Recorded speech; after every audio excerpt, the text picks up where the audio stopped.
ମୁଁ ସେହି ବଳିଆର ଭୁଜ ଷୋଳକଳାଧାର ଜଗତର ନାଥ ଶ୍ରୀ ଶ୍ରୀ ଶ୍ରୀଜଗନ୍ନାଥଙ୍କର ଚରଣାର ବିନ୍ଦରେ ମୋର ସହସ୍ର ସହସ୍ର ଭକ୍ତି ସୁମନ ଅର୍ପଣ କରେ।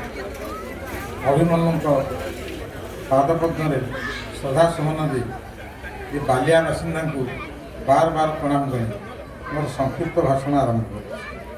ବନ୍ଧୁଗଣ, ଯାହା ଆମର ବନ୍ଧୁ ରବିବାବୁ କହିଲେ, ଏ ମଞ୍ଚକୁ ମୁଁ ଯେତେବେଳେ ଆସିଛି ବହୁତ ଥର ଆସିଛି, ଥରେ ନୁହେଁ, ମୁଖ୍ୟ ବକ୍ତା ଭାବରେ ଆସିଛି।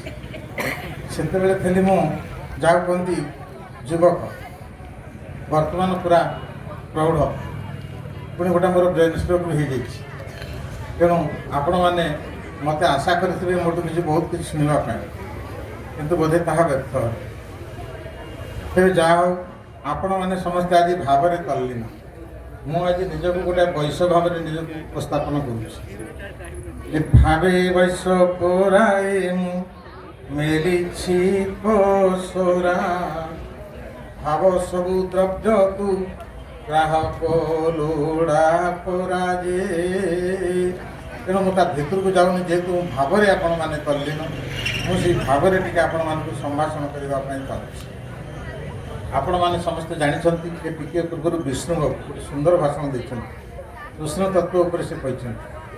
ମୋର ହଠାତ୍ ମନେ ପଡ଼ୁଛି ଶ୍ରୀମଦ୍ ଭାଗବତରୁ ଗୋଟାଏ ପଦ, ଯେତେବେଳେ ପ୍ରଭୁ ଦ୍ୱାରକାଧୀଶ କୃଷ୍ଣ ବର୍ତ୍ତମାନ ଅଛନ୍ତି ଦ୍ୱାରକାର ସେ ସମ୍ରାଟ, ଶୟନ ସ୍ୱପ୍ନେ ମନେ ପଡ଼ୁଛି ତାଙ୍କର ଗୋପ ବାଳକ, ମନେ ପଡ଼ୁଛନ୍ତି ଗୋପୀ, ମନେ ପଡ଼ୁଛନ୍ତି ପିତା ନନ୍ଦରାଜ, ମନେ ପଡ଼ୁଛନ୍ତି ମାତା ଯଶୋବନ୍ତୀ, ସର୍ବୋପରି ମନେ ପଡ଼ୁଛନ୍ତି ପ୍ରିୟ ସଖୀ ଶ୍ରୀରାଧା। ମମତାଙ୍କର ଅଥୟ ହେଉଛି, ସେ ପଠେଇଲେ ଉଦ୍ଧବଙ୍କୁ, କହିଲେ ହେ ଉଦ୍ଧବ, ତମେ ଯାଇ ଗୋପରେ ମୋର ସନ୍ଦେଶ ଦେଇ ଆସିବ। ମୁଁ ଜଣେ ଅବତାରୀ ପୁରୁଷ, ଧର୍ମ ସଂସ୍ଥାପନାର୍ଥାୟ ସମ୍ଭବାମି ଯୁଗେ ଯୁଗେ।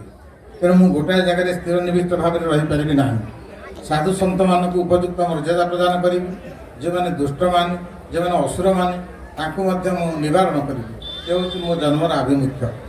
ତେଣୁ ତମେ ଯାଇ ଏଇ କଥା ମୋତେ ଗୋପରେ ସନ୍ଦେଶ ଦେଇ ଆସ। ଉଦ୍ଧବ ତାଙ୍କ କଥାକୁ ଶିରୋଧାର୍ଯ୍ୟ କରିଛନ୍ତି ଏବଂ ଆସିଛନ୍ତି ଗୋପକୁ।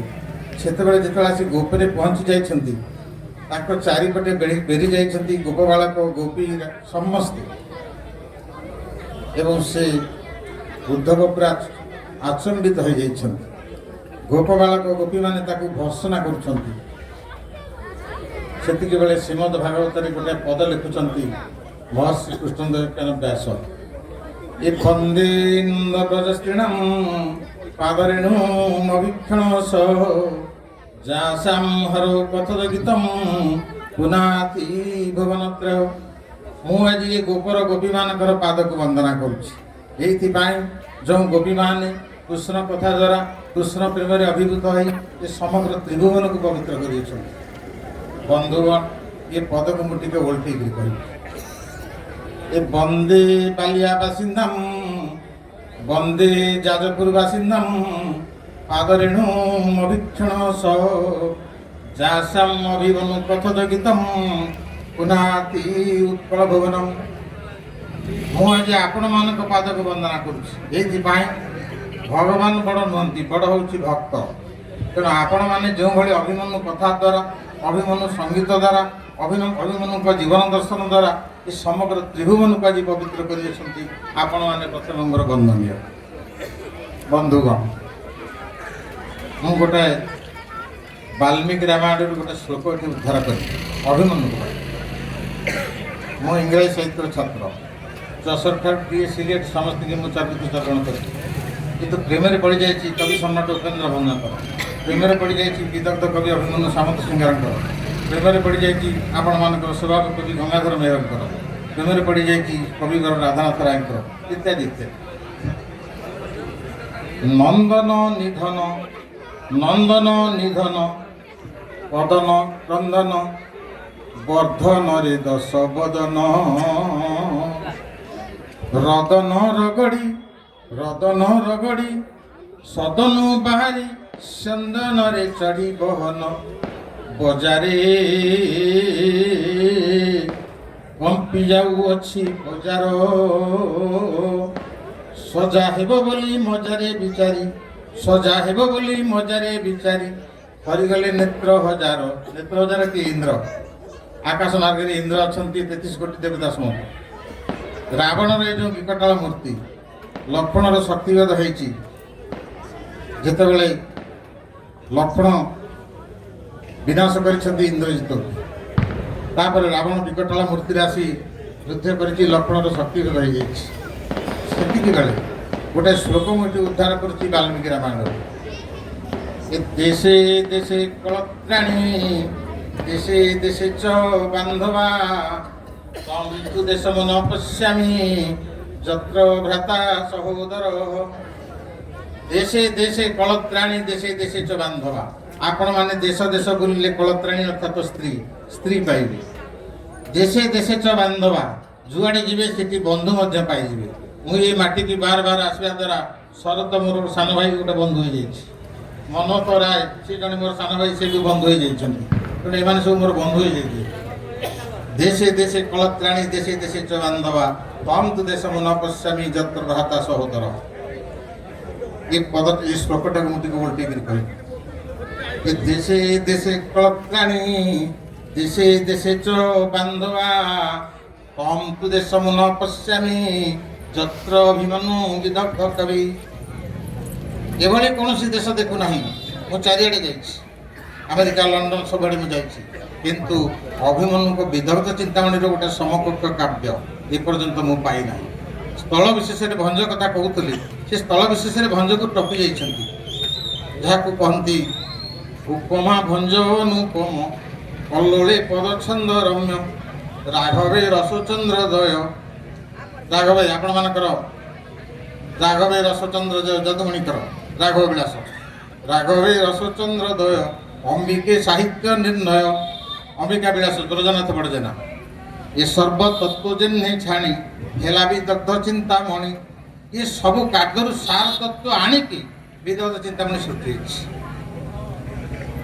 कहती उपमा भंज विदस्य तसैव तथ्य गौरवम कल्लोले पदलायितम सन्ति चिंता मणोत्र उपेन्द्र भंज जहाँ कहते उपेन्द्र भंजकर सान भाई होती अभिमन्यु जो अध्यक्ष प्रकोष्ठ बसी मुझे कथा कहती उपेन्द्र भंजकर सान भाई होती अभिमन्यु तेणु स्थल विशेष अभिमन्यु बड़ी जाइए उपेन्द्र भंज उपेन्द्र भंजकर काव्य जो आपने पाठ करेंगे 6टा काव्य ये नारी कलम च दक्षा खर्जुरैव च नारी कलम च दक्षा खर्जुरैव च कदली गुड़ इत्येवं पाकः छड़ विधीयते ये 6टा काव्य पाठ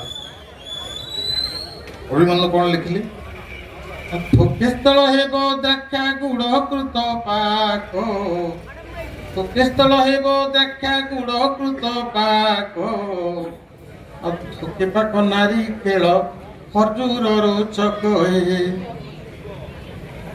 ये कहले मु 4टा भंजकर 6 ये तादु 4 नहीं गले थोके स्थल हेब द्राक्षा गुड़कृत पाक द्राक्षा पाक द्राक्षाटा पाटी पकई दे पूरा मीठा लगुच अभिमन्यु को साहित्य से थोके स्थल हेब द्राक्षा गुड़ गुड़ को पाटी पकई दे पूरा आहरी मीठा लगुच थोके पाक नारी केल ये रहा कथा नारिकेल उपरटा भारी कठिन किंतु भितरटा ताकू जे फटे दे पारती सीटा शसयुक्त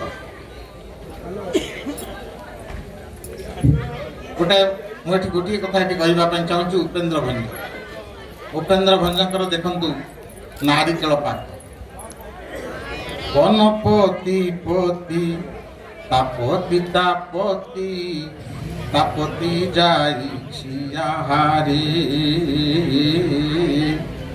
आहार करुछि आहारे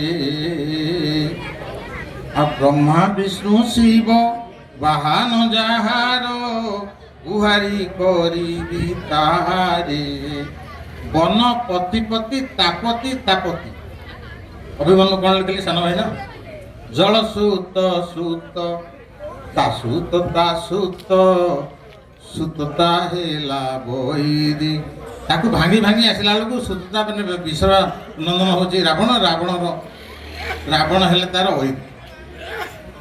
अरी किए ना आपण मान प्रभु मर्यादा पुरुषोत्तम श्रीरामचंद्र भांगी दे जना पड़ूला भारी कठिन କିନ୍ତୁ ଭିତର ହେଉଛି ଶସ୍ୟଯୁକ୍ତ। ତାପରେ ଖଜୁର କୋଳିଟା ପାଟିରେ ପକେଇ ଦେଉଛନ୍ତି, କେମିତି ଲାଗୁଛି? ଭାରି ମିଠା ଲାଗୁଛି। ତାପରେ ଟିକେ ସମୟ ପରେ ଦେଖିଲା ବେଳକୁ ଦାନ୍ତରେ ଗୋଟାଏ ଷ୍ଟୋନ୍ ବାଜିଯାଉଛି। ଅଭିମନ୍ୟୁଙ୍କ ସାହିତ୍ୟ ମଧ୍ୟ ସେଇଭଳି।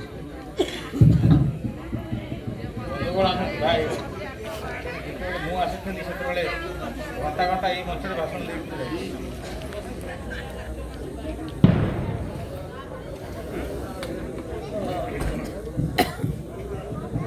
ଖର୍ଜୁର ରୋଚକ ଏକ ଜ୍ୟୋତ୍ସ୍ନା ବିଧୌତ ରଜନୀ, ଚନ୍ଦ୍ରଙ୍କର କିରଣ ଚାରିଆଡ଼େ ପଡ଼ିଛି। ମା ପାର୍ବତୀ ଦେବୀ ଉମା ଦେଖିବାକୁ ଅନିନ୍ଦ୍ୟ ସୁନ୍ଦରୀ, ପୁରାପୁରି ଧଳା। ସେ ବସିଛନ୍ତି ମହାଦେବ ଶିବଙ୍କ ପାଖରେ। ଚନ୍ଦ୍ରଙ୍କର କିରଣରେ ମା ପାର୍ବତୀ ଆଉ ଦେଖାଯାଉନାହାନ୍ତି। ଚାରିଆଡ଼େ ଶୁଭ୍ର ପ୍ରକଟିତ ହେଉଛି। ଆପଣ ଯେମିତି ଶୁଭ୍ର ବସ୍ତ୍ର ପରିଧାନ କରୁଛନ୍ତି ସେଇଭଳିଆ। ଶିବ ବର୍ତ୍ତମାନ ଶିବାଙ୍କୁ ଖୋଜିଲେ ଭୀମ, ଶିବାଙ୍କୁ ଖୋଜିଲେ ଭୀମ, ଅଛନ୍ତି ନାହାନ୍ତି ଭ୍ରମ। ଶିବ ଗଙ୍ଗାକୁ ଲୋଡ଼ିଲେ ଜଟା ଫିଟେ, କୁସୁମବତୀ ବ୍ରତତି ଅଦୃଷ୍ଟ ରଜାର ରୀତି। ମୋତିହାର ବତୀ ମତି ଚିନ୍ତାକୁ ପାଇ, ଭ୍ରମରେ ଭ୍ରମରେ ଭ୍ରମନ୍ତି। ମଧୁପ ପରାଏ କୁମୁ ଦୁନି ଲୋଡ଼ନ୍ତି। ଏକ ଜ୍ୟୋତ୍ସ୍ନା ବିଧୌତ ରଜନୀ, ଚନ୍ଦ୍ରଙ୍କର କିରଣ ଚାରିଆଡ଼େ ପଡ଼ିଛି। ମା ଦେବୀ ପାର୍ବତୀ ବସିଛନ୍ତି ଶିବଙ୍କ ପାଖରେ। ପାର୍ବତୀ ଆଉ ଦେଖାଯାଉନାହାନ୍ତି ଚନ୍ଦ୍ରଙ୍କର କିରଣରେ। ଶିବାକୁ ଖୋଜିଲେ ଭୀମ, ଶିବଙ୍କର ଅନ୍ୟ ନାମ ହେଉଛି ଭୀମ, ମାନେ ଭୟାନକ। ତେଣୁ ସେ ଦେଖିଲେ ମୋ ଉମା ଗଲେ କୁଆଡ଼େ। ଶିବାଙ୍କୁ ଖୋଜିଲେ ଭୀମ, ଅଛନ୍ତି ମୋ ପାଖରେ ଅଛନ୍ତି ନା ନାହାନ୍ତି, କାରଣ ଚନ୍ଦ୍ର କିରଣରେ ସେ ନିଶି ହେଇଯାଇଛନ୍ତି। ଶିବାଙ୍କୁ ଖୋଜିଲେ ଭୀମ, ଅଛନ୍ତି ନାହାନ୍ତି ଭ୍ରମ। ବର୍ତ୍ତମାନ ସେ ଭ୍ରମରେ ପଡ଼ିଲେ। ଶିବଙ୍କ ମସ୍ତକରେ ଶୋଭା ପାଉଛନ୍ତି ଗଙ୍ଗା। ଗଙ୍ଗାର ଜଳ ହେଲା ଧଳା, ଯାହାକୁ ଦୀନକୃଷ୍ଣ ଲେଖିଲେ କାଳିନ୍ଦୀ ସୁର ସରିତ ହୋଇଲା ପ୍ରାୟ ଏକତ୍ର। କୃଷ୍ଣ ହେଉଛନ୍ତି କଳା, ତେଣୁ ଯମୁନାକୁ ସେ କହିଲେ କୃଷ୍ଣ। କାଳିନ୍ଦୀ ସୁର ସରିତ, କାଳିନ୍ଦୀ ହେଉଛି ଯମୁନା, ସୁର ସରିତ ହେଉଛି ଗଙ୍ଗା, କୃଷ୍ଣ ବଳରାମ। ତେଣୁ ଶିବଙ୍କର ମସ୍ତକରେ ଶୋଭା ପାଉଛନ୍ତି ଗଙ୍ଗା। ସେ ବର୍ତ୍ତମାନ ମସ୍ତକଟା ଫିଟେଇ ଦେଲେ। ଫିଟେଇ ଦେଲା ବେଳକୁ କହିଲେ ଗଙ୍ଗା ଅଛନ୍ତି ନା ନାହାନ୍ତି। ଶିବ ଗଙ୍ଗାଙ୍କୁ ଲୋଡ଼ିଲେ ଜଟା ଫିଟେଇ। କୁସୁମବତୀ ବ୍ରତତି, ରାତିରେ ଧଳା ଫୁଲ ଫୁଟେ, ତା ଦେହରେ ଚନ୍ଦ୍ରଙ୍କର କିରଣ ପଡ଼ିଛି, ଯାହାଦ୍ୱାରା ଆଉ ସେ ଧଳା ଫୁଲ ଦେଖାଯାଉ ନାହିଁ। ମୁଁ ଭାଷଣ ଦେଉଥିଲି କନ୍ଧମାଳରେ, ପୁସ୍ତକମାଳାରେ ମୋତେ ଡାକିଥିଲେ ମୁଖ୍ୟ ଅତିଥି। ମୁଁ ସେଇଠି ଭାଷଣ ଦେଲାବେଳେ ଜଣେ 90 ବର୍ଷର ବୃଦ୍ଧ ମୋ ଆଗରେ ବସିଥିଲେ। ଏଇ ପ୍ରସଙ୍ଗଟା ମୁଁ କହୁଥିଲି। ସେ ବୃଦ୍ଧ ଜଣକ ଗୋଟେ ବାଡ଼ି ଧରିଛନ୍ତି, ମୋ ଆଗରେ ବସିଛନ୍ତି, ଆପଣଙ୍କ ଭଳି ବସିଛନ୍ତି। ସାଙ୍ଗେ ସାଙ୍ଗେ ଠିଆ ହେଇଗଲେ, କହିଲେ ଆଜ୍ଞା ଆପଣ ଭୁଲ କହିଲେ, ଏଇଟା ଏ ଅର୍ଥ ଏଇଆ ନୁହେଁ। ବୋଲି ମାନେ? ମୁଁ କହିଲି ଆରେ ପ୍ରଫେସର ଗୌରୀ କୁମାର ବ୍ରହ୍ମା ମୁଁ ଦୀର୍ଘ 30 ବର୍ଷ ଏକାଠି ଓଡ଼ିଶା ନୁହେଁ ଭାରତ ବର୍ଷର ବିଭିନ୍ନ ଜାଗାକୁ ଏକାଠି ଭାଷଣ ଦେବାକୁ ଯାଇଛି। ତେଣୁ ଏଇଟା କ'ଣ ଭୁଲ ହେଇଗଲା?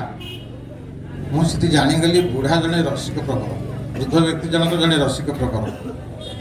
ଇଏ ଯେଉଁ ଚାବିଟା ପଡ଼ିଛି, ଏ ଚାବିଟା ଖୋଲିବ କେଉଁଥିରେ? ଏ ତାଲାଟା ଯେଉଁ ପଡ଼ିଛି, ଏ ତାଲାଟା ଖୋଲିବ କେଉଁଥିରେ? ନା ଉପେନ୍ଦ୍ର ଭଞ୍ଜ ଚାବିରେ।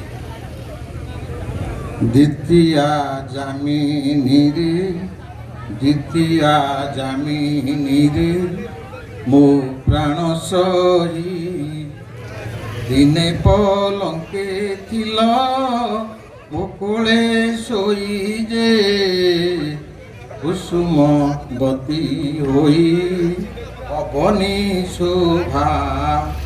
କୁସୁମବତୀ ବ୍ରତତି, ନାରୀମାନେ ଯେତେବେଳେ ପୁଷ୍ପବତୀ ହେଇଥାନ୍ତି, ନାରୀମାନେ ଯେତେବେଳେ କୁସୁମବତୀ ହେଇଥାନ୍ତି, ତାହା ଯେମିତି ସମସ୍ତଙ୍କ ଅଦୃଷ୍ଟରେ ହେଇଥାଏ, ତାକୁ କିଏ ଦେଖିପାରେ ନାହିଁ। ବୃଦ୍ଧ ବ୍ୟକ୍ତି ଜଣକ ଏ ଅର୍ଥକୁ ନେଇଛନ୍ତି। କୁସୁମବତୀ ବ୍ରତତି, ଅଦୃଷ୍ଟ ରଜାର ରୀତି। ଅଦୃଷ୍ଟ ରଜା, ଆମ ଭାଗ୍ୟରେ କ'ଣ ଅଛି? ବିଷ୍ଣୁବାବୁ ମୋତେ ଆସିଲା ବେଳେ କହିଲେ ଶୈଳ ତ ଆସିଲା ନାହିଁ। ମୁଁ କହିଲେ ଆରଥରକୁ ତାକୁ ଆଣିବା। ନା ଆରଥରକ ଆଣିଲେ କ'ଣ ହେବ? କାଲି କ'ଣ ହେବ କିଏ ଦେଖିଛି? ଆପଣ ଏହା କହିଥିଲେ ନା, କାଲି କ'ଣ ହେବ କିଏ ଦେଖିଛି? ତେଣୁ ଅଦୃଷ୍ଟ ରଜାର ରୀତି, ଆମ ଭାଗ୍ୟରେ କ'ଣ ଅଛି ତାକୁ ଯେମିତି କେହି ଦେଖିପାରେ ନାହିଁ, ନୋବଡି କ୍ୟାନ୍ ଫୋରଟେଲ୍, ତାକୁ ଯେମିତି କେହି କହିପାରେ ନାହିଁ। ଇଏ ହେଉଛି ଆପଣମାନଙ୍କର ଅଭିମନ୍ୟୁ। ଆମ ଏ ମଞ୍ଚରେ ବସିଛନ୍ତି ବିଶ୍ୱବନ୍ଦିତା। ମୁଁ ତାଙ୍କର ପୁସ୍ତକଟି ଆଜି ଏଠି ଉନ୍ମୋଚନ କଲି। ବିଶ୍ୱବନ୍ଦିତା ନା ଅଭିମନ୍ୟୁ, ଅଭିମନ୍ୟୁ ସହିତ ଏଙ୍କର ସମ୍ପର୍କ କ'ଣ? ବିଶ୍ୱବନ୍ଦିତାର ଅଭିମନ୍ୟୁ ସହିତ ସମ୍ପର୍କ କ'ଣ? ଟିକେ ଆଗରୁ କହୁଥିଲି ଉପମା ଭଞ୍ଜବ ନୂପମ କଲ୍ଲୋଳେ ପଦଛନ୍ଦ ରମ୍ୟ ରାଘବେ ରସଚନ୍ଦ୍ର ଦ୍ୱୟ ଅମ୍ବିକେ ସାହିତ୍ୟ ନିର୍ଣ୍ଣୟ। ଉପମା, ଉପମା ପ୍ରୟୋଗରେ ସିଦ୍ଧ ହସ୍ତ ହେଉଛନ୍ତି କବି ସମ୍ରାଟ ଉପେନ୍ଦ୍ର ଭଞ୍ଜ। ଉପମା କାଳିଦାସସ୍ୟ ମାଘେଶନ୍ତି ତ୍ରୟଗୁଣା। ଉପମା କାଳିଦାସ, ଯେମିତି କାଳିଦାସ ଉପମା ପ୍ରୟୋଗରେ ସିଦ୍ଧ ହସ୍ତ, ସେମିତି ଉପମା ପ୍ରୟୋଗରେ ସିଦ୍ଧ ହସ୍ତ ହେଉଛନ୍ତି କବି ସମ୍ରାଟ ଉପେନ୍ଦ୍ର ଭଞ୍ଜ। ଦେଖନ୍ତୁ ଭଞ୍ଜ ଏଟା ବଡ଼ କବି, କବି ସମ୍ରାଟ, ଯାହାକୁ କହନ୍ତି ସିଂହାସନେ ବସି ତୁମେ ସାଜିନ ସମ୍ରାଟ, ମସ୍ତକେ ମଣ୍ଡିନ ପୁଣି ବୈଦୁର୍ଯ୍ୟ କିରୀଟ। ହେ ଉପେନ୍ଦ୍ର, ତମେ ଓଡ଼ିଆ ଜାତିର ଶବ୍ଦର ସମ୍ରାଟ, ଭାବର ସମ୍ରାଟ, ପ୍ରେମର ସମ୍ରାଟ, କୋଟି କୋଟି ଓଡ଼ିଆର ହୃଦୟର ସମ୍ରାଟ। ଏଡ଼େ ବଡ଼ କବି। ଯେତେ ଯିଏ ଆସିଛନ୍ତି, କିଏ ଉପେନ୍ଦ୍ର ଭଞ୍ଜର ପାଦ ପାଖରେ, କିଏ ଅଣ୍ଟା ପାଖରେ, କିଏ ଛାତି ପାଖରେ, ଛାତି ପାଖରେ ଯାଇ କିଏ ପହଞ୍ଚିଛନ୍ତି ନା ଆପଣମାନଙ୍କର ବିଦଗ୍ଧ କବି ଅଭିମନ୍ୟୁ ସାମନ୍ତ ସିଂହାର। ଆଉ ତା ଉପରକୁ ଯିବାକୁ କେହି ସାହସ କରିପାରି ନାହାନ୍ତି। ଉପମା କଥା କହୁଥିଲେ, ମୁଁ ଖାଲି ବିଶ୍ୱବନ୍ଦିତା ଉପରେ ଟିକେ କହିବା ପାଇଁ ଚାହୁଁଛି। ଆପଣମାନଙ୍କର ଲାବଣ୍ୟବତୀ ଶୋଇଛି। ଲାବଣ୍ୟବତୀର ସୌନ୍ଦର୍ଯ୍ୟ ଏଭଳି ଭାବରେ ଅନୁପମ ଥିଲା, ଉପେନ୍ଦ୍ର ଭଞ୍ଜ ନିଜକୁ ଆୟତ୍ତ କରିପାରିଲେ ନାହିଁ। କ'ଣ ଲେଖିଲେ ନା ଅଣିମାଦି ସୁଖଦାୟୀ ଶୋଇଅଛି ଅଣିଆଇ ଅଲଙ୍କରେ ଦିଶେ ହେମନ୍ତ ଶୋଭା। ଆଉ ରସାଣର ଯତ ବାଡ଼େ କନକଲତା କି ଜଡ଼େ। ଇଏ ହେଉଛି ଉପେନ୍ଦ୍ର ଭଞ୍ଜ। ଅଭିମନ୍ୟୁ କ'ଣ କଲେ? ଅଭିମନ୍ୟୁ ଆଗେଇ ଗଲେ, ଉପେନ୍ଦ୍ର ଭଞ୍ଜକୁ ଟପି ଗଲେ। ଅଭିମନ୍ୟୁ ହାଜ ଏକ୍ସିଲ୍ କବି ସମ୍ରାଟ ଉପେନ୍ଦ୍ର ଭଞ୍ଜ। ଧନ୍ୟ ଅଭିମନ୍ୟୁ, ଆପଣଙ୍କ ପାଦ ପଦ୍ମରେ ମୋର କୋଟି କୋଟି ଜୁହାର। ଏଡ଼େ ବଡ଼ କବି। କ'ଣ ଲେଖିଲେ? ସେ ଗୋଟାଏ ବ୍ୟକ୍ତିକି ନେଇ ଲେଖିଥିଲେ ଉପେନ୍ଦ୍ର ଭଞ୍ଜ, ଜଣେ ବ୍ୟକ୍ତି। ଅଭିମନ୍ୟୁ କ'ଣ କଲେ ନା ବ୍ୟକ୍ତି ଭିତରେ ସୀମିତ କଲେ ନାହିଁ। ବିଶ୍ୱଚିତ୍ତ ବସ ପାଇଁ ପ୍ରୀତି ମୂର୍ତ୍ତି ମନ୍ତ ହୋଇ ଅଣିମାଦି ଦେବଣୀ ଆଇ ଶୋଇଛି। ଏ ବିଶ୍ୱକୁ ନେଇଗଲେ ଅଭିମନ୍ୟୁ। ସେଥିପାଇଁ ବିଶ୍ୱବନ୍ଦିତା। ମୁଁ ଆଜି ତୁମର ମାତା ପିତାଙ୍କୁ ଆଜି ବଧେଇ ଜଣାଉଛି, ତୁମ ନାଁ ରଖିଛନ୍ତି ବିଶ୍ୱବନ୍ଦିତା। ତେଣୁ ସେଇ ନାମରେ ଆଜି ତୁମେ ସମସ୍ତଙ୍କ ଆଗରେ ପରିଚିତ। କରୁନ କରୁଷିଉକାର ଛୁଇଁଥିବି କଳେବର ଦୁଇ ମତେ ଅମୃତ ଦାୟିତ ହୋଇ ରହିବ। ଉପେନ୍ଦ୍ର ଭଞ୍ଜ କ'ଣ ଲେଖିଲେ ନା ଭଜୁ ନ ଭଜୁ ବାନ୍ଧବୀ ଆଗ ମୁଁ ନିଦ୍ରା ଭାଙ୍ଗିବି ତନୁ ହେଲେ ଛୁଇଁଥିବି ଏ ବଡ଼ ଲାଭ। ଏଇଠି ଆପଣମାନଙ୍କର ପ୍ରଥମେ କହିଥିଲି ଉପମା ଭଞ୍ଜ ଅନୁପମ କଲ୍ଲୋଳେ ପଦଛନ୍ଦ ରମ୍ୟ। କଲ୍ଲୋଳ ହେଉଛି ଦୀନକୃଷ୍ଣ ଦାସ, ଆପଣମାନଙ୍କର ଜଳେଶ୍ୱର। ତାପରେ ରାଘବେ ରସଚନ୍ଦ୍ର। ରାଘବ ବିଳାସ କିଏ ଲେଖିଥିଲେ? ଯଦୁମଣି, ବିଖ୍ୟାତ କବି, ଯାହାଙ୍କ ଏବେ ନିକଟରେ ଜୟନ୍ତୀ ଯାଇଛି। ମୁଁ ସେ ଜାଗାକୁ ମଧ୍ୟ 8-9 ଥର ଯାଇଛି। ଇଟାମାଟି ଯଦୁମଣି ଅନୁରୂପ ଭାବରେ ତାକୁ ଉପେନ୍ଦ୍ର ଭଞ୍ଜକୁ ଅଭିମନ୍ୟୁ ଦୁଇ ଜଣଙ୍କୁ ଡିଟୋ ମାଇଲେ। କେମିତି ନା ରଥଯାତ୍ରା ସମୟ ଏକ ଅନିନ୍ଦ୍ୟ ସୁନ୍ଦରୀ ନାରୀଟି, ସେ ବିବାହିତା, ତା ସାଙ୍ଗରେ ଗୋଟିଏ ଛୋଟିଆ ପିଲାଟି। ସେ ରଥଯାତ୍ରା ଦେଖିବାକୁ ଯାଇଛି। ତିନି ରଥ ଦେଖୁଛି। ଜଗନ୍ନାଥଙ୍କ ରଥ ପାଖରେ ପହଣ୍ଡି ସରି ତିନି ରଥରେ ମା ଦେବୀ ସୁଭଦ୍ରିକା କାମ୍ବିଲ୍ୟବାସିନୀ, ଏପଟେ ପ୍ରଭୁ ବଳଦେବ ସୁଦର୍ଶନ ଏବଂ ପ୍ରଭୁ ବଳିଆର ଭୁଜ ଜଗତର ନାଥ ଜଗନ୍ନାଥ ପହଣ୍ଡି ବିଜେ ସାରି ଜଗନ୍ନାଥଙ୍କ ରଥ ପାଖରେ ଏ ସୁନ୍ଦରୀ ନାରୀଟିଏ ବର୍ତ୍ତମାନ ଜଗନ୍ନାଥଙ୍କ ରୂପ ସୌନ୍ଦର୍ଯ୍ୟକୁ ଅବଲୋକନ କରୁଛି। से पिलाटी ता हाथ को धरी तो जहाँ कहते पुरी पंडा कटक प्रकाशक एम को आपण मैंने केवे पारे मैंने भारी धूर्त ये पुरी पंडा क्या पचारे ये सुंदरिया नारीटे या पाखे गोटे छोट पिलाटे हाथ को धरी गोटे 12-13 वर्षर पिलाटे से पिलाटी किए संपर्क कौन ता सहित ना सी दियर से बेले जदुमणि जानले ये दियर कहले से पिलाटी जब ता दियर है से निजक आयत्त रखिपारे ना जदुमणि जड़े रसिक व्यक्ति से निजक आयत्त रखिपारे ना जहाँ को अभिमन्यु कहले करू न करू स्वीकार छुई कलेबर एपटे जदुमणि कौन लिखिले जदुमणि कहले सी मते स्वागत करू बा न करू मुझे खाली जाई स्पर्श करदेवी एवं प्रकृत जाई से नारी हाथ को धरी पकड़े जदुमणि जो धरी पकड़े जहाँ कहते ये पुरी पंडा से छाड़े से मैंने से नारी टी आखई थे से चारिपट जाक बेड़ी गले जदुमणि को ऊपर उत्तम मध्यम दवाई आगभर रहीगले से जदुमणि तो कवि ना से निज को आयत्त रखिपारे ना पार्टी कौन ना हे सुंदरी तोर मुहंती दियर थरे तोर मुहंती दियर थरे कथा कहती दियर थरे कथा कहती दियर थरे विजय करिछंती दियर थरे विजय करिछंती दियर थरे संकल्प करी दियर थरे से दियर दियर बारंबार से प्रयोग करुछंती आपण मन कहउछंती सर्वजमक देखंतु जदुमणि एपटे भूपेन्द्र भंज सेपटे आपण मानकर अभिमन्यु आरु गोटे पद कहूँ कृष्ण कथा ये बहुत आलोचना है रवि बाबू आपण विषय जदुमणि लिखिं गुरु होती भूपेन्द्र भंज एवं अभिमन्यु छवि केजिणे नवर बिंकी छवि केजिणे नवर बिंकी केपेट पोषे धनुषर बिकी जल ठारे भित्ति कहार नीति कार भय नाई उरगपति इचारी कह चारि पदार्थ एक तेणु ता भर जाऊनी कमठ जेने कोष छाड़ी पलाए अनाथ हुअंती नंदन कमठ जेने कोष छाड़ी पलाए अनाथ हुअंती नंदन तांकु रक्षा करिबाकु के न थाए तांकु रक्षा करिबाकु के न थाए तेमंते हेबु गोपीजन कृष्ण हे सेही मते हेबु निरीख कृष्ण हे सेही मते हेबु निरीख आउनाई से कमी से खाइबु उनाई से एक मिसे खाइबू प्रत्यक्ष बेनी भाई देख जिते बड़े उद्धव जाइए ये अक्रूर जाइए कृष्ण को आने अक्रूर क्रूर भाव को तो बहुच ये कौन कौन ना 19 मिसेक खाइबू से जो जब कहती पद संगठन रीति अंग संस्थापन विशेष पद रीति साहित्य ये गोटे भावधारा थिला तेणु ताकू समस्ते अनुसरण करुले 19 एक मिसिले केते हम रखबू 20 को संस्कृत रे कौन कहती 20 19 एक मिसई खाई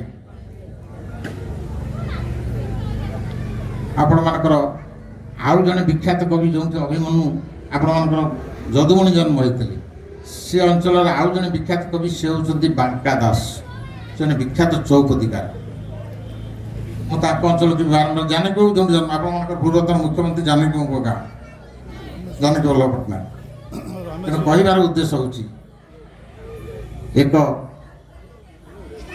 बीट पुरुष के से गोटे बीटपी नारी सहित संपर्क रखी मु गोटाए थर आसती से वर्ष थे आमर मलय बाबू थे मुझे परिवेषण करी से समस्ते भाई चमत्कृत होते मुझे आज 20 वर्ष पर कथा करने चाहूँगी तेणु दीक भितर संपर्क पूरा निबिड़ हो जाए बीटपी नारीटी तार बीट पुरुष को बा प्रेमिक पुरुष को प्रेम कथा तो कहले प्रेम ये हूँ दैहिक प्रेम ये शाश्वत प्रेम नुहे ये दैहिक प्रेम तार बीट पुरुष को संकेत दे ଅମୁକ ଜାଗାରେ ଅମୁକ ସମୟରେ ଏଇ ସମୟରେ ତୁ ଯଦି ଥିବୁ ମୁଁ ତମକୁ ଯାଇ ଦେଖା କରିବି।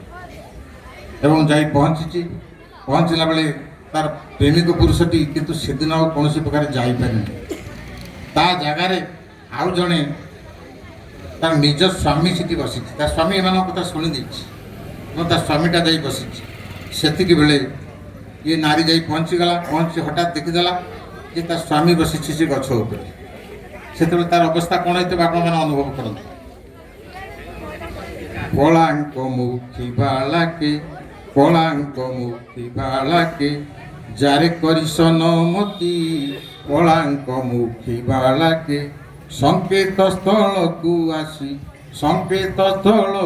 ଆସି ବିଲୋକେ ଦେଖେ ସୁପତି କଳାଙ୍କ ମୁଖୀ ବାଳାକେ।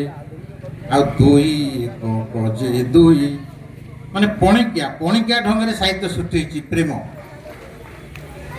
ଦୁଇ ଏକ ଗଜେ ଦୁଇ ନୟନ ଦରେ ମୁଦଇ ଦୁଇ ଏକ ଗଜେ ଦୁଇ ଆଉ ଦୁଇ ଦୁଗୁଣେ ଯା ହୋଇ ଅନାଇ ଚିନ୍ତି କଳାଙ୍କ ମୁଖୀ ବାଳାକେ।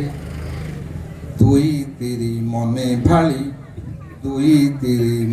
ଭାଳି ଭାଷଇ କ୍ରୋଧେ ଛଇଲି ଦୁଇ ତିରି ମନେ ଭାଳି ମିଥ୍ୟା କଥା କହି ମତେ ଆସି କରୁଅଛ ନୀତି ପ୍ରୀତି କଳାଙ୍କ ମୁଖୀ ବାଳାକେ। ତାପରେ ଦୁଇ ଚଉ ଆଉ ଦୁଇ ଚଉକୁ ଯେ ଆଠ ଘଟିକା ରାତ୍ରି ପ୍ରକଟ ଦୁଇ ଚଉକୁ ଯେ ଆଠ ଆଉ ଦୁଇ ପଞ୍ଚା ଦଶ ଦିଗ ହୋଇଛି ଘନେ ଆବୃତ୍ତି କଳାଙ୍କ ମୁଖୀ ବାଳାକେ। ଯାରେ କରିସ ନମତି ଦୁଇ ପଞ୍ଚା ପରେ ଦୁଇ ଶୋହ ଆଉ ଦୁଇ ଶୋହ ଯାହା ହୁଏ ତା ସଙ୍ଗେ ଯୁକ୍ତଟି ଥାଏ ଦୁଇ ଶୋହ ଯାହା ହୁଏ ଆଉ ଦୁଇ ସତା ପୁରେ ନାହିଁ ତୁମ୍ଭ ଭଳି ଜଣେ ପତି କଳାଙ୍କ ମୁଖୀ ବାଳାକେ। ତାପରେ କ'ଣ ଆସିବ ନା ଦୁଇ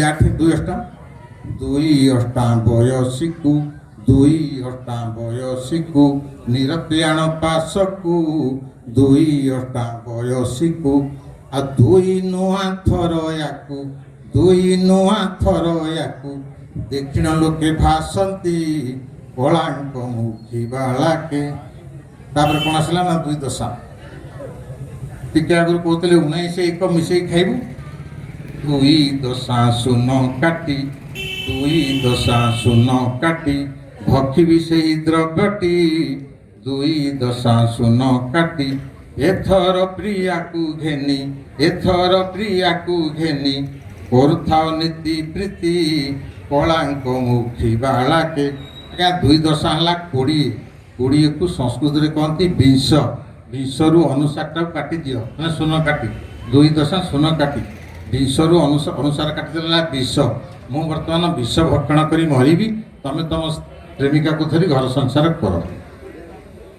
ଯାହା ସେ ଲେଖିଥିଲେ 19 ମାନେ କବି ଭିତରେ ଯେଉଁ ସମ୍ବନ୍ଧ, ଉପେନ୍ଦ୍ର ଭଞ୍ଜ କୁହନ୍ତୁ, ଅଭିମନ୍ୟୁ କୁହନ୍ତୁ ବା ତାଙ୍କର କାବ୍ୟଗୁରୁ ଯିଏ ଆପଣମାନଙ୍କର ହେଉଛନ୍ତି କବି ସୂର୍ଯ୍ୟ ସଦାନନ୍ଦ ବ୍ରହ୍ମା ସିଏ ହୁଅନ୍ତୁ ବା ରସକଲ୍ଲୋଳର ରଚୟିତା ଦୀନକୃଷ୍ଣ ହୁଅନ୍ତି, ସମସ୍ତଙ୍କ ସହିତ ପୁରା ନିରବଚ୍ଛିନ୍ନ ସମ୍ପର୍କ ଥିଲା। ସେଇ କଥାକୁ କିଏ କିଭଳି ଭାବରେ ତାକୁ ରଚନା କରିଛି। ଏବଂ ଯେଉଁ କହିଲେ ଆପଣମାନଙ୍କର କାବ୍ୟ ପାଖ କହୁଥିଲି ଭଙ୍ଗୀ ବିଷୟରେ କୃଷ୍ଣ ଠିଆ କାହା କଟି ସ୍ଥିତ ଦେଖି ମାଠିଆ ବୋଲତି ବନ୍ଧୁ ମୁଁ ତୋର ବେଠିଆ ପାଣି ଆଣିବାକୁ ମତେ ପଠିଆ ଗୋ ଶୁଣି ଗୋପୀ ହୋଇ ଠିଆ ଯେ ପାଣି ଆଣିବାକୁ ମତେ ପଠିଆ ଗୋ ଶୁଣି ଗୋପୀ ହୋଇ ଠିଆ ଯେ ହସିଲା ଭାସିଲା ବଢିଲାକୁ କାନ ହେଲୁ ଏଡେ ଅପାଠିଆରେ। ଦୀନକୃଷ୍ଣଙ୍କ ସହିତ ତାଙ୍କର ସମ୍ପର୍କ। ଏକ ହୋଇ ହରି ତୋର ବଡ଼େଇ ରଜା ଆଗେ କହି ଦେବି ଛଡ଼େଇ ନନ୍ଦର ସମ୍ପତ୍ତି ଦେବି ଉଡ଼େଇ ଦେବି ଗର୍ବେଶ୍ୱର ପଣ ଛଡ଼ାଇ ସେ ମନ୍ଦିର ଦେବି ତଡ଼େଇ ଯେ ଏଡ଼େ ଗର୍ବ ଗୋ ପିଙ୍କି ଘାଟ ମାଗୁ ମନ୍ଦର ଗାଈ ଅଡ଼େଇ ଯେ। ଇଏ ହେଉଛନ୍ତି ଅଭିମନ୍ୟୁ।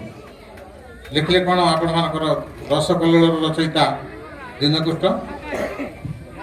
କେତେବେଳେ ନନ୍ଦ କାନ୍ଧେ ବସି ଛାନ୍ଦ ମାଗନ୍ତି ରଜନୀ ସମୟ କେତେବେଳେ ନନ୍ଦ କାନ୍ଧେ ବସି ଚାନ୍ଦ ମାଗନ୍ତି ରଜନୀ ସମୟ ওই নন্দ তোষ জন্ম মামু আস আস বলନ୍ତି নন্দ রায় কেতেବେଳେ সে চৌদিকে হই চৌবাহা কামি কাম দুয়া গোধন সরেহা কামি কাম দুয়া গোধন সরেহা ওই শিখନ୍ତି গাই দুহা କେତେବେଳେ ସେ ପ୍ରଥମରୁ ରାଧା ଏବଂ କୃଷ୍ଣ ଇଏ ହେଉଛନ୍ତି ଏକ ଏବଂ ଅଭିନ୍ନ ଯାହା ଶୂନ୍ୟ ସଂହିତାରେ ଲେଖାଗଲା ଆଗେ ରାଧା ପଛେ ମୋହି ଲମ୍ପଟ ଭାବରେ ଏକ ବୀଜ ବେନି ଫାଳ ଯୁଗଳ ଅଙ୍ଗରେ ଯେ କଇଁଆ ମଞ୍ଜିଟା ଭୂମି ଫଟେଇ ଉଠୁଛି ଆପଣମାନେ ଦେଖିବେ ଏପଟେ ଗୋଟେ ବୀଜ ସେପଟେ ଗୋଟେ ବୀଜ ଏକ ବୀଜ ବେନି ଫାଳ ରାଧା ତାଙ୍କ ସ୍ତ୍ରୀ ନୁହେଁ କି ପ୍ରେମିକା ନୁହେଁ ରାଧା ହେଉଛନ୍ତି ତାଙ୍କର ଇଚ୍ଛା ଶକ୍ତି ପ୍ରଭୁ ଷୋଳକଳାର ଆଧାର ଯେ ଭଗବାନ କୃଷ୍ଣ ତାଙ୍କ ଇଚ୍ଛା ଶକ୍ତି ହେଉଛନ୍ତି ଶ୍ରୀରାଧା ଏବଂ ତାଙ୍କ ଇଷ୍ଟ ଶକ୍ତି ହେଉଛନ୍ତି ମା କାଳୀ ସେଇଥିପାଇଁ ଦକ୍ଷିଣ କାଳିକା ହେଉଛନ୍ତି ସ୍ୱୟଂ ଶ୍ରୀ ଜଗନ୍ନାଥ ତେଣୁ ତାଙ୍କର ଇଷ୍ଟ ଶକ୍ତି ହେଉଛନ୍ତି ମା କାଳୀ ଆଗେ ରାଧା ପଛେ ମୋହି ଲମ୍ପଟ ଭାବରେ ତେଣୁ ଯେତେବେଳେ ଅଭିମନ୍ୟୁକୁ ପଚରାଗଲା ବିଦଗ୍ଧ ଚିନ୍ତାମଣି ଲେଖା ସରିଯାଇଛି ତାଙ୍କର ଗୁରୁ କବି ସୂର୍ଯ୍ୟ ସଦାନନ୍ଦ ବ୍ରହ୍ମା ପଚାରିଲେ ତମେ ଏମିତି କ'ଣ କଲ ଅଗୁରୁ ପଦେ ମୁଗୁରୁ ପଦେ ଏଠୁ ବର୍ଣ୍ଣନା କଲ ସେଠୁ ବର୍ଣ୍ଣନା କଲ ନା ମୁଁ କ'ଣ କରିବି ମୁଁ ନିଜକୁ ଆୟତ୍ତରେ ରଖିପାରିଲି ନାହିଁ ରାଧାଙ୍କ ରୂପ ସୌନ୍ଦର୍ଯ୍ୟ ଏଭଳି ହେଇଛି ମୁଁ ନିଜକୁ ଆୟତ୍ତରେ ନ ରଖିପାରି ଏମିତି ଏଭଳି ଭାବରେ କରିଛି ଦ୍ୱିତୀୟ କଥା ଶେଷ କଥା କହି ଆପଣମାନଙ୍କଠାରୁ ବିଦାୟ ନେବି